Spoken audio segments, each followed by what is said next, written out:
The single call, the uncompanioned power, drew back into some far-off secret world, the hue and marvel of the supernal beam.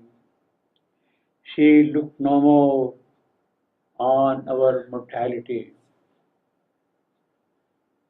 She looked no more on our mortality. She came. She wanted to do something here. She went back and she looked no more on our mortality. There was a persistent thrill of a transfiguring touch. A wandering hand had fixed a gate of dream. A loosened corner had opened out. The darkness had failed. There was hope. Expectation had dawned. A perpetual sign recurred above in the sky. And in that perpetual sign, there was the outpouring of the flame and the revelation. And in that moment of transfiguring hour, dawn built her aura of great colors and of magnificence.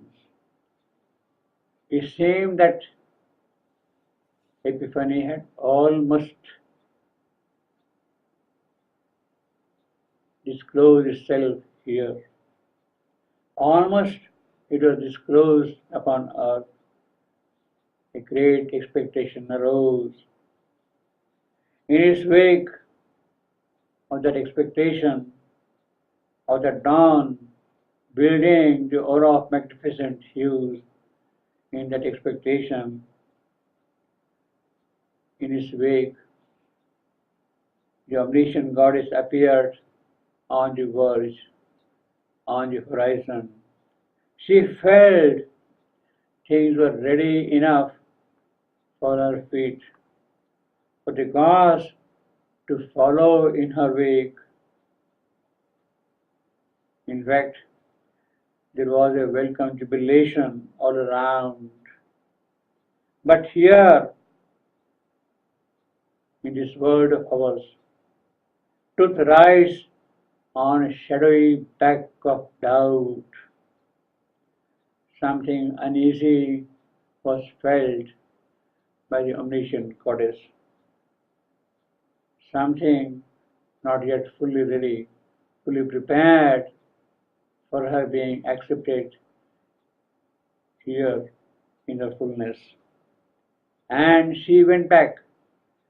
The messenger who had brought the message of a new birth, the messenger went back.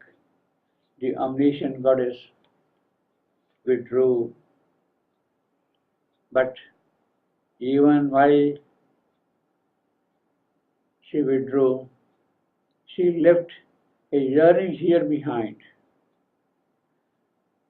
Behind, she left a glowing yearning, a trace of hope, that of a marvelous prescience of a new birth, that things would happen here, a new birth would take place.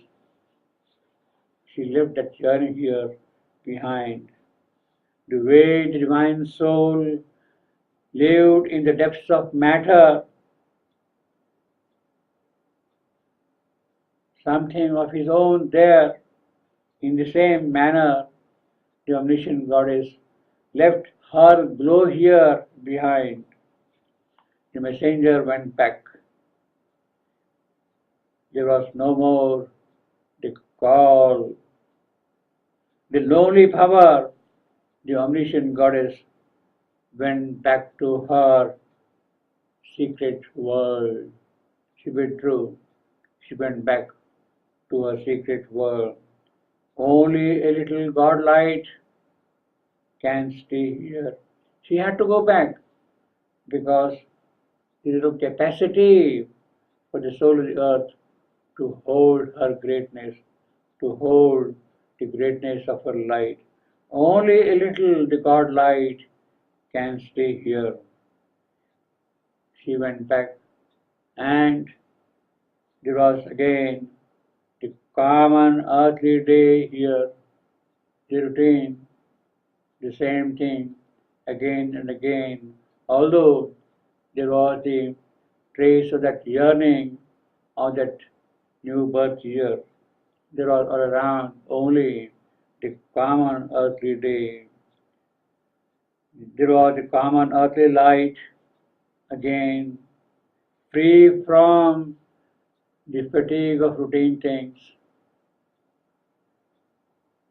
The cycles of blinded quest began again. The process was repeated. The cycle started again.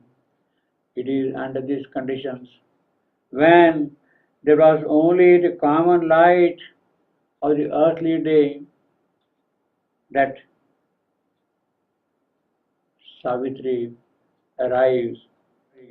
Arrives then Savitri on the scene when the omniscient goddess withdrew, when the prescience of new birth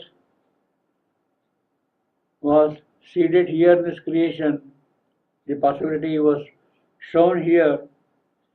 It is under these conditions arrives Savitri on the earth scene. She is now poised to take the mortal birth. The omniscient goddess doing things from her immortal plane that would not do. Omniscient goddess must take the mortal birth. The omniscient goddess comes here as Savitri. She arrives now in the mortal form on the earth. She arrives on the scene taking the mortal birth. The omniscient goddess, although she withdraws, she now comes here again as Savitri.